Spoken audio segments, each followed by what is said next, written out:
Hello, good morning. Welcome to the 32nd EuroClio Annual Conference, History and Hope, Learning for Change. My name is Andreas Holtberget. I'm, in my daily life, a project manager at EuroClio Secretariat in The Hague, and I've been given the honor to act as Master of Ceremonies for these sessions at the European Parliament, together with my colleague Laurence Bragard from the House of European History. We'll together try to ensure that things are running smoothly between the various sessions here at the Parliament building. A really warm welcome to all of you here to Brussels and to the European Parliament. We're really happy, of course, to be able to host our conference here at this iconic location. We also have a really packed and I hope inspiring program for you. This morning we'll start off with 4 short welcoming speeches, setting the tone for the conference before we move on to a keynote lecture by John Alexander. We'll come back to you with some more important logistics information before we go for the first coffee break after that. In the meantime, I'll just leave you with one important thing to note. On the back side of your name tag, you can find QR codes that take you to the program, the latest updated version. If there are any changes, you check there. And you also find a QR code to know where exactly you need to be for the various workshops. Laurence, I'll give you the floor now. Thank you, Andreas, and welcome to all of you to this conference, EuroClio and House of European History on History and Hope, Learning for Change. My name is Laurence Bragard, and I'm the project manager in formal learning at the House of European History. That means that I have the privilege to develop learning resources for you and your students when you come to the museum or if you want to use it online. But how do you do that? How do you develop learning material for all European teachers and make sure that this is relevant? I've learned one thing. You don't do it for the teachers. You do it with the teachers. And you stay humble. You listen to what you are telling us and how we can improve so that this is relevant for you in your classroom. Over the last 3 years, we've tested our material with more than 1,500 teachers coming from all across Europe. They told us what we could improve, and we adapted. This conference, when I joined the House of European History a while ago, the relationship with EuroClio was already very strong. It grew over the years, and today here we are, very honored and happy to allow you to enter this symbolic place where democracy is taking place, so that as teachers you can also see this part where this is happening. All of you are interested, I guess, in European story, and this is where it takes place. This is the opportunity for you to live it from the inside. Today is also a special day for me because the accomplishment of 4 different projects. The first one, we opened last week a temporary exhibition called Post-Colonial. This is taking place in the House of European History, 5 minutes away from here. Some of you already discovered the exhibition yesterday. We invite, of course, all of you during the time of the exhibition to come and discover it. What we did in the learning team, among others, is to develop the guided tours, how to make it engaging, how to make it that it's not a top-down presentation during this tour for you and your students, that it's more bottom-up, that we first identify what are the knowledge, the question, the interest of your students when they come to visit the House of European History for this post-colonial exhibition. I work together with my colleagues, also with the Institute of African Knowledge, who is present today at this conference to give workshop on this topic. The second project is the What is Racism module that transform the content of the post-colonial temporary exhibition into a digital module, so that you as teacher can, if you cannot come to Brussels, you can discover structural racism and address it in an engaging way with your students, and this is available in 24 languages, and we're launching it today. There'll be workshops about that. We worked in collaboration with the Spark Network teachers, also with Stamp Media. Both of these associations are present in this conference to also exchange with you. Third, another module for this digital platform called Historical. This second module is called Trust or Trash. And it allows you to look at media literacy digitally in a fun and engaging way to tackle this very important topic of disinformation in the world today, but with a European history lens. And fourth, this conference on the theme of hope. Now, it's not by chance, this theme of hope. Hope is at the backbone of every learning material I'm developing together with my colleagues at the House of European History. How could I dare develop something for you and your students without giving them hope? Because hope can give them agency that their life will matter when they'll develop and grow and become an adult and play a role in society. And hope, it's also with the co-creation of a hope manifesto. When you will see some QR code during this conference, don't think it's just a one simple question from 0 to 10, how much do you appreciate this conference? This will come but later. And create some time for a bubble, please, so that even if the conference, it's a lot about networking and meeting and learning and doing things after another things, and the program is packed because we had a lot of ideas for you. Take this time for this bubble so that with this QR code you answer to the questions so that we get your voice integrated in this hope manifesto that by the end of the 3 days you will see as a concrete text co-created by all of you. This is the moment we don't take your voice lighter or not consider it. This is my message for you today. Co-create with us this Hope Manifesto. So, welcome to Brussels, welcome to the European Parliament, welcome to this conference. Let us begin.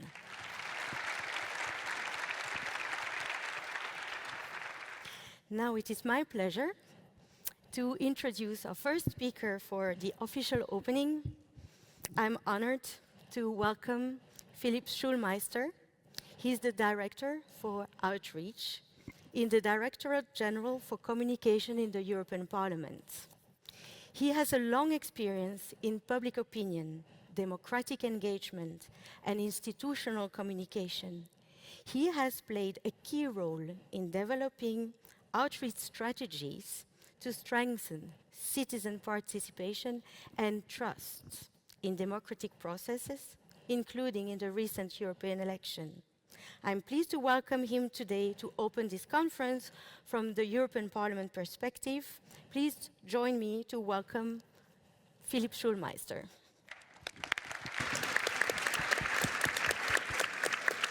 Thank you, Laurence. Good morning, ladies and gentlemen. And as when coming in, I heard a little bit of Lithuanian, labas rytas, sveiki, in the language of my wife. So I'm Austrian, my wife is Lithuanian, and we grow up with our kids here. Well, I am grown up, they say. We grow up with our kids here in Belgium, so that means in our family alone transmitting history from the different places we come from is a challenge in itself. Teaching, guiding and inspiring young minds is not an easy job, and yet a responsibility whose importance can barely be overstated, seeing these times of democratic backsliding we live through, of disinformation rushing in via nearly all channels. As Director for Outreach in the European Parliament, communication with citizens is at the core of our tasks. And within these tasks, outreach to young people stands out as one of the most important, at the same time often challenging responsibilities, with a unit dedicated to streamlining Parliament's educational and engagement offer to young people and to their educators, of course. Attention, interest and engagement of young people are among the key metrics we aim at reaching in our communication and outreach activities. So both as a father of 2 teenagers and in my second full-time job here, I can understand part of the challenges you sometimes might face. They say that history is the record of what happened in the past, but the past becomes our history only when it is transmitted, interpreted, and recognized as a part of our story.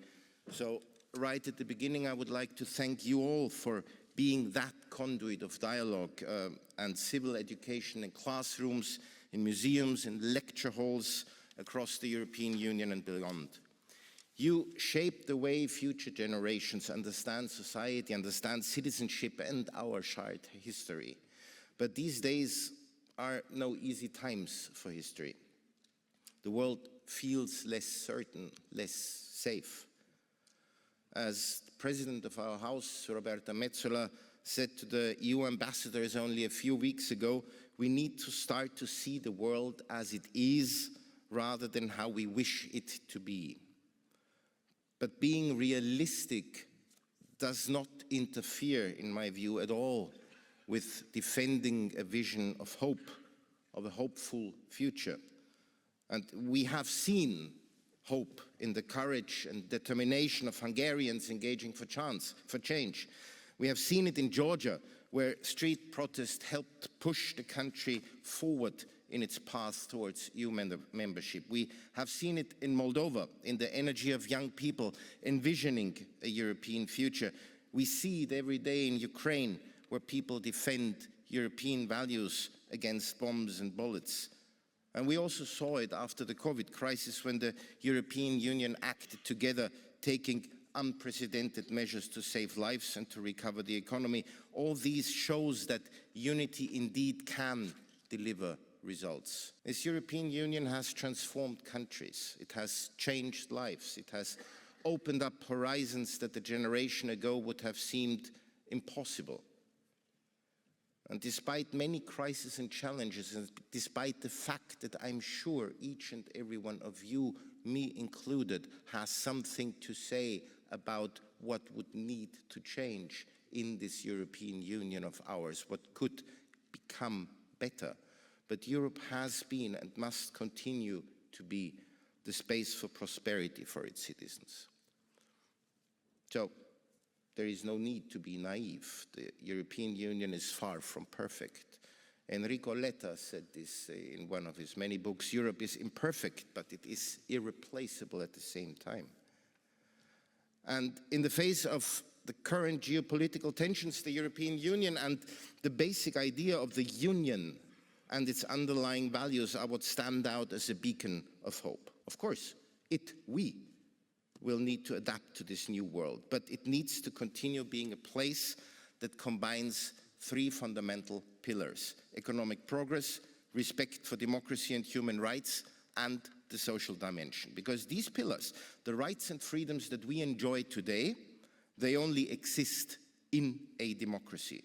And they will only ever remain if citizens value them and consequently also protect them.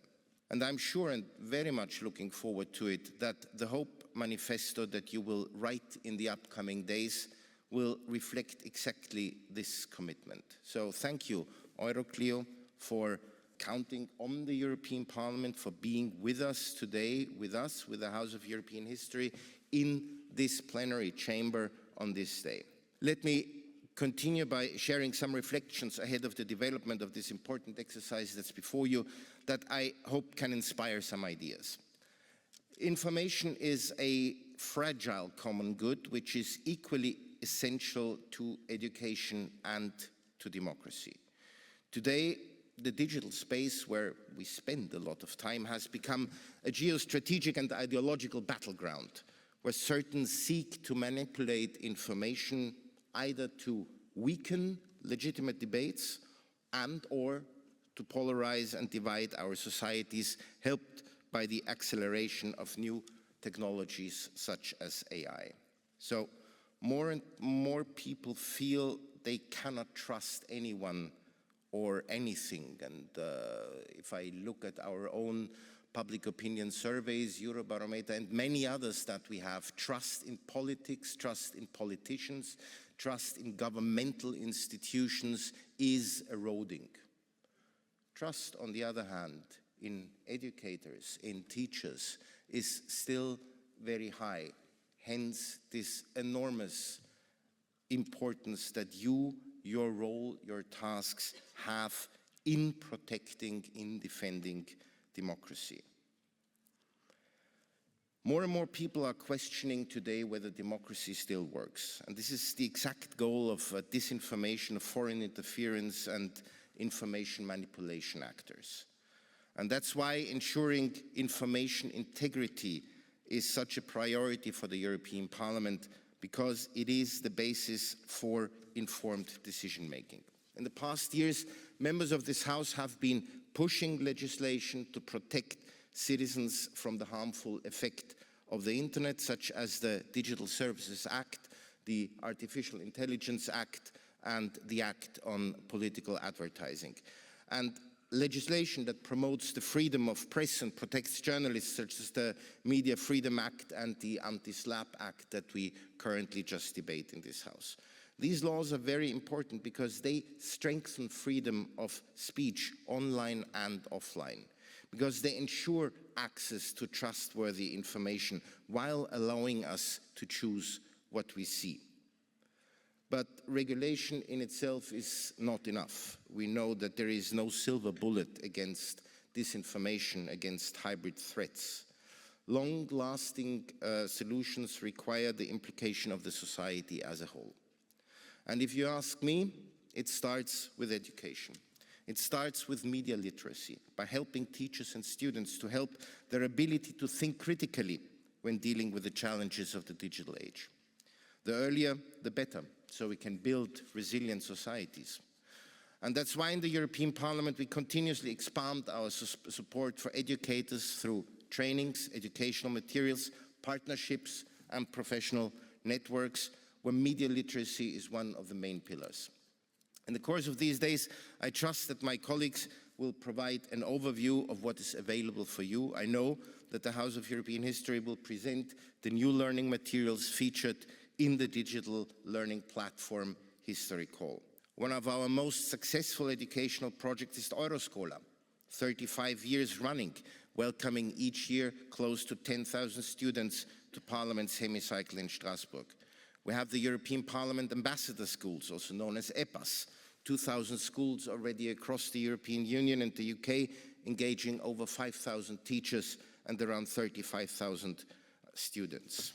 Last but not least, of course, we have the Back to School, we have Back to University programs where we send ourselves, staff of these institutions, back to their alma maters, back to their schools, to mobilize, to share insights with students, to talk about this European Union. Last but not least, my colleagues dealing with information integrity, I know they have a stand in your conference, so I encourage you to check their resources and ask any questions that you might have. Having said this, I would like to conclude with the words of a great thinker, Václav Havel, the last president of Czechoslovakia, the first president of the Czech Republic. Words that resonate quite a lot with my own personal understanding of hope. Hope is not the conviction that something will turn out well, but the certainty that something makes sense, regardless of how it turns out. I do wish you fruitful discussions these days, and I look very much forward to reading your manifesto. Thank you very much.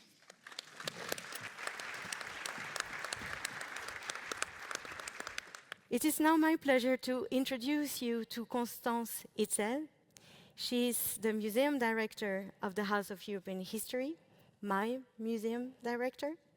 Since leading the museum from its early development, she also became the director in 2017. She has helped shape the House of European History as a place for European reflection, for dialogue, and for learning. For us, as staff of the House of European History, she has been a steady support a constant, steady supporter of educational work that brings us together today, including several of the projects that we will present to you during this conference. We are grateful for her support and honored to welcome her to offer the perspective of the House of European History to open this conference. Please join me to welcome Constanze Itzel. Thank you, Laurence. Good morning, dear EuroClio partners, dear teachers, dear guests. You are teaching young generations. You are teaching them about the past, but what they will experience and what they have to contribute building is the future. I have recently read with great enthusiasm NATO Research Director Florence Gaub's essay about the future, or rather about the many possible futures. After pointing out the pessimism present in Western societies, Gaub explains that the more people have the feeling that they can influence the future, the more optimistic they become. A sense of agency should therefore stimulate hope, the hope so badly needed to counter alarmism and the paralysis that can stem from fear and from a feeling of powerlessness. In the light of this, it seems to me very appropriate that this conference aims to reflect on how young people can be empowered to recognize their own agency. A recent history exhibition in the German Historical Museum reflected on roads not taken, showing that specific historical moments, such as 1989, held many possible futures. It came down to the agency of the contemporaries, which roads were actually taken. And those past choices that we teach about in the history lessons have a strong impact on us today. If we all live, think and teach in nation states today, it is because Europeans have invented these imagined communities and created them in nation-building processes. If a European Union exists today, it is the consequence of the wish to overcome centuries of wars and of deliberate decisions of all of its member states to yield power to a supranational level. If racism leads to a lot of suffering today, it is the consequence of racial theories and hierarchies established to justify slave trade and colonial exploitation. And if we can refer to universally recognized human rights today, it is a result of centuries of advocacies and struggles and a consequence of the codification of such rights at global and European level at the end of World War II. History, therefore, is more than just a context to our lives, more than just a background against which to view the present. It is constitutive of what our societies are today and how we think, how we speak, and how we relate to each other. And European history, as we show in our museum, and I invite all of you to come and visit, holds a particularly extreme array of choices made by our predecessors. Between war and peace, conflict and cooperation, military conquest and soft power, border creation and cross-border cooperation, exclusion and inclusion, polarization and reconciliation, and you name it. Florence Gaub describes how past experiences, memories, history and literature nourish the mind and constitute material for imagining the future. The more consciousness about history, she says, the more consciousness about the future, because she explains that in the brain they occupy the same parts of our thinking. The more empathy, the more possible futures we can imagine. And in order to create a future, she says, we need to imagine it first. But we also need to have the creativity to move beyond the known, so beyond what we know from the past, from literature, and so on. In the light of such thinking, I think that history teaching takes on even more meaning. Confronting and comparing experiences and memories through a transnational, multi-perspective approach has the potential to encourage critical thinking and empathy, the capacity to understand other viewpoints and to be able to step into other people's shoes, or, paraphrasing a quote by Timothy Garton Ash, to be able to tell the stories of the other instead of being stuck in our own navel-gazing narratives. This seems to us an essential capacity in order to build a common future, not in spite of, but on the basis of our differences. And such a multiplication of viewpoints has then, if we believe Laurence Gaub, the potential of nourishing multiple visions for the future. And more specifically, we could explore those visions from the past which have led to positive change, such as ideas for European unity or anti-racism struggles. And those positive visions from the past can inspire ways forward out of crisis, in the hope that the agency of our forerunners may inspire a sense of agency to today's youth. Critical thinking, creativity, and open-mindedness appear as important tools to imagine futures going beyond past choices. The future is wide open. Thank you for helping to build it through the educational choices you are making. Many thanks to EuroClio for having chosen the House of European History and the European Parliament for your conference. And many thanks for all of you to be present here in this hemicycle, which I think is an appropriate space for discussing how education can help sustain democratic societies. I wish you all a very productive conference. And it is now my pleasure to invite the two next speakers on our panel here for today's morning's opening speeches. Steven Stegers, you are the Executive Director of our EuroClio Secretariat, where I'm also working. Steven has been working with EuroClio since 2006, so it's actually his 20th anniversary this year.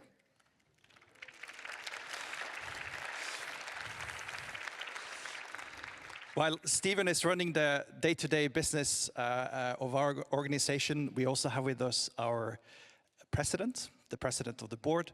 Ackermann Boeros is from Germany originally, but is now based in Nicosia in Cyprus. She's been teaching history at various levels for years and is now IB history teacher at the American International School in Cyprus. Steven, you have the floor first, and then Uta. Good morning. This seems like an unlikely moment to be speaking about history and hope. If you look at the news today, there are a lot of things happening here in Europe and across the world that, according to all human experience, are not really good signs of where we're heading. There are levels of violence and war that we haven't seen in decades. There's polarization, a climate crisis, economic inequality, mental health issues, especially amongst youth, high levels of people who disengage. The alliances that were built around shared values that held the world together are shaking. And history tells us without ambiguity that this is dangerous. But perhaps we are asking the wrong question. What is sketched now is the answer to where are we heading? The right question may be, where should we be heading? And how can we get there? And for this, we can look at history. We can learn from the human experience that has been built over millennia. History can inform and instruct. It can offer hope and inspiration. If you're searching for it, and when you're asking the right questions. How can we build peace? How can we end conflict? How can we build societies where everybody feels seen and everybody feels heard? Or, when things get really tough, how do we stay human in the face of inhumanity? We've just seen that an autocratic regime in Europe has been toppled. We have tons of research that shows how the dictator's playbook looked like. We now have an opportunity to ask, what is the playbook of those people who did the toppling? What can we do to topple the next autocrat? We need those questions. We need those inspiring examples. We need this to make learning history motivating and meaningful, to offer young people experiences that are transformational and aspirational, to help them connect with their own story of self and the story of who we are together, the world we want to build. And education is a powerful tool to open minds to different perspectives. It can help understand that people's opinions are shaped by their experience and the context that they're coming from, to make people curious to learn more about others, to listen genuinely and take their views seriously, to test assumptions, our own assumptions, to acquire knowledge. Young people today are hungry for experiences that are filled with this energy of human connections. They are hungry for us to trust them to dream and to co-create the future that they are dreaming of. They want us to show up with the belief that things can change, but that also means that we need to believe this ourselves. For me, I'm a strong believer that education can help the world to make a better place. It's why I dedicate so much time and energy to this work. And you are holders of this power. In the end, the people who are the gatekeepers for education, it's the teachers. So during the coming days that we have together, we want you to feel hopeful. And not to do so because we're closing our eyes to the lessons of history, but because we are looking through a different lens. So we envisage a world where learning history is solely used for good. And the history of hope is a key ingredient for this. The place where we are now, look, it's an example of this. It represents the idea that we are stronger together than by ourselves. That we can give up power in favor of collective decision-making.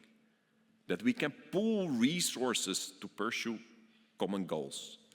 That the future is not shaped by the past, that change is possible. So in the next 3 days, let's pick up the frame that history is not a warning that the world is going off the rails. Let's find in history the narrative of renewal and creativity. If only we lean into the possibilities created by the combination of trust, co-creation, and imagination. We who are working in the service of education, we hold an important piece of the project of weaving the fabric of our shared humanity back together. One lesson plan, one learning experience, one conversation at a time. I'm very grateful for all of you who are making this happen. Through your research, your practice, your policies. I love that this is a place, a conference where people of all types of background are here. The people who started it, the people who are continuing it, the people who are learning, the people who are teaching. So I encourage you to find people you haven't talked to before, from different cultures. There are people from all over the world, but also different roles in the educational system, from the students who are here to the policymakers who are giving direction to education. So I'm excited to join the official kickoff of this annual conference, and I'm sure you will leave here in the end with a bit more hope, a bit more inspiration, fueled by new ideas and new friends. I wish you a wonderful conference. I thank the European Parliament and the House of European History for this wonderful cooperation so far, and I look forward to connect with you in the coming days. Thank you very much.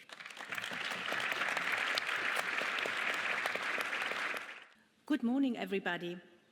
This is such a wonderful venue, and I really would like to express my thanks to everybody to bring us together into this place. This is a very meaningful place, and it is really important for our conference to be here in this place.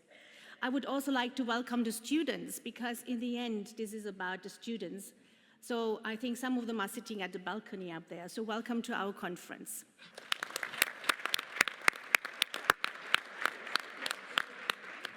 When we speak about hope in history education, we are not speaking about naive optimism or comforting stories. Hope is not forgetting the past, ignoring injustice, or pretending that history is kinder than it was. Rather, hope is the refusal of resignation. It is the belief that human beings have agency, that choices matter, and that the future is never predetermined. Let's look first at hope and human agency. History education without hope could be a list of disasters. We could only look at wars, oppression, violence, injustice and destruction.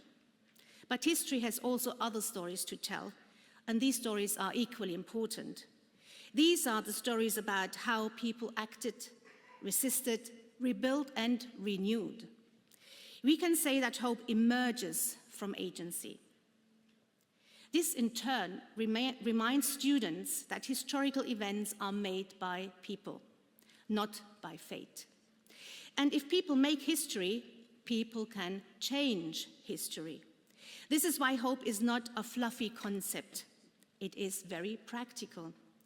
As historian Timothy Snyder, one of my favorite historians, reminds us, history teaches us that things were once different and therefore can be different again. Hope is also the opposite of resignation. In history education, the real danger is not pessimism, rather it is resignation. The feeling that nothing changes, that injustice prevails, that young people cannot influence the world.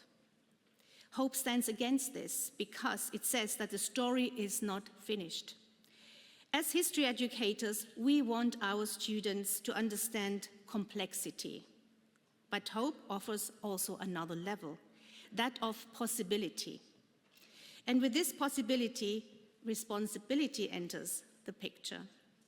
The American historian and social activist Howard Zinn said that to be hopeful in bad times is not foolishly romantic. It is based on the fact that human history is a history not only of cruelty, but also of compassion, sacrifice, courage, and kindness. Hope has also a moral dimension. It is not neutral and leads us to ask ethical questions. For example, what future do we want? Or what do we owe to those who came before us and those who will come after us? Therefore, hope is linked to accountability. It is future-orientated and at the same time rooted in historical honesty and the opposite of blind optimism. Hope cannot exist without solidarity and renewal. Many of the most powerful historical moments are not stories of victory, but stories of rebuilding. There is renewal after war, there is democracy after dictatorship, and after division, there is solidarity. In teaching history, we can help students recognize these shifts, which show that renewal and positive change is possible when we show solidarity. The classroom can be a place where this begins. And finally, young people need hope. Students often encounter history as something finished, distant, heavy, and simply depressing. We often talk about the bad guys, but history education should help our students see themselves not only as learners of history, but as participants of history, as people who have agency. And it tells our students, you are not standing at the end of history, but you are part of it right now. Hope in history education is not about telling students that everything will be fine. It should teach them that they have choices that matter, that democracy depends on active participation, and that solidarity is something we can learn. History is not only something that we study, but we are participating in it. Thank you very much. Thank you, Ute. Thank you, Stephen. It's now my pleasure to introduce the last speaker of our opening panel. Lars Westra is the EU Youth Delegate to the United Nations. He represents the voices of young Europeans at the UN by speaking at international events, participating in negotiations, and meeting with diplomats.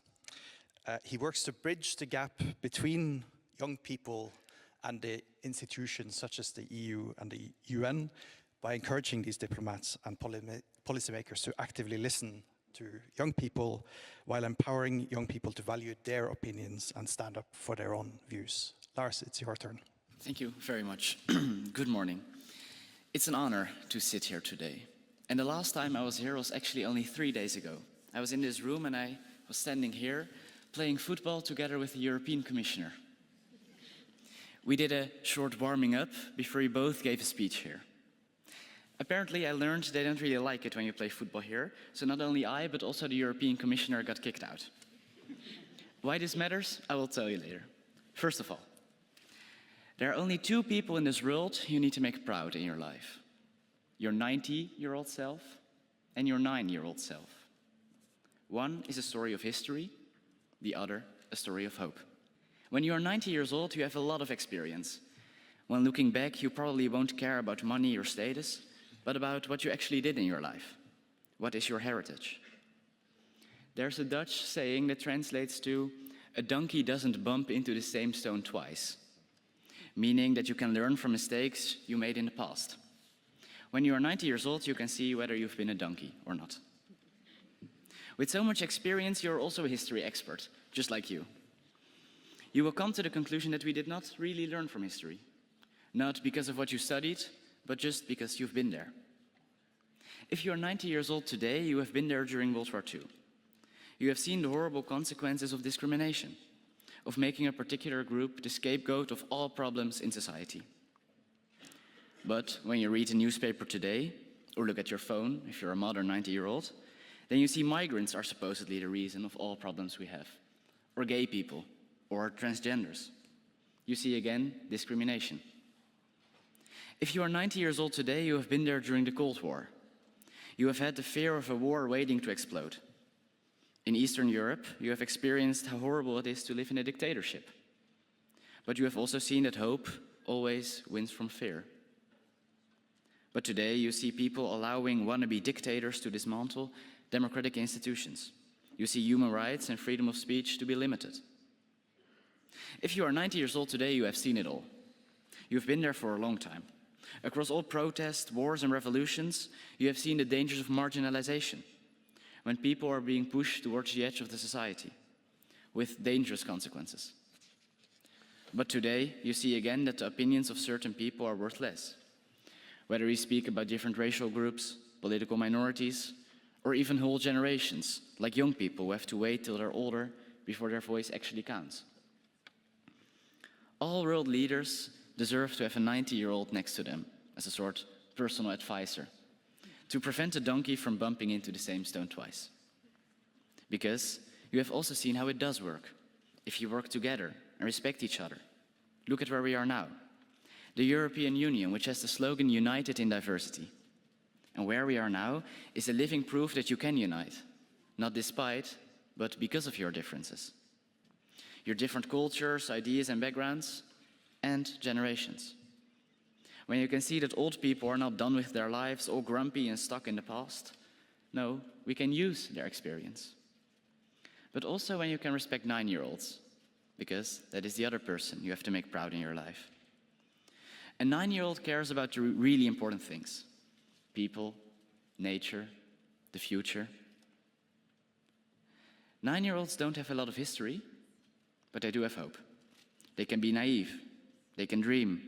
They can believe in things you lost all faith in. And we have enough people already saying what is not possible. We need people who can believe. A 9-year-old dares to believe in world peace, where we step up when schools, hospitals, and cities are being destroyed. A world where we are not settling for anything less than peace. A 9-year-old dares to believe in a world where every child can go to school, to have education. Also, if their parents are poor. Also, if they're a girl. A 9-year-old dares to believe in a world where we can take care of the ones that need it the most. Where poor families get support to survive. Where sick people can go to a hospital. A world where kindness is not the exception, but the rule. All world leaders deserve to have a 9-year-old next to them, sort of personal advisor. Also, because children and youth can shake things up. Think about playing football in the hemicycle of the European Parliament with the European Commissioner, just to say something. To make politicians feel young again. Having history and hope together in one room, you can create the greatest things. So let's try. Perhaps even close your eyes. Think back to when you were 9 years old. Dream as you dreamed, believe as you believed, and be the hero you wanted to be. And imagine yourself as 90 years old, Judge yourself. Would you be proud? Would you be disappointed? Or are you a donkey who is running towards the same stone for the 5th time? Or did you learn? Because there are only 2 people you need to make proud in your life. Your 90-year-old self and your 9-year-old self. One is a story of history, the other a story of hope. Thank you.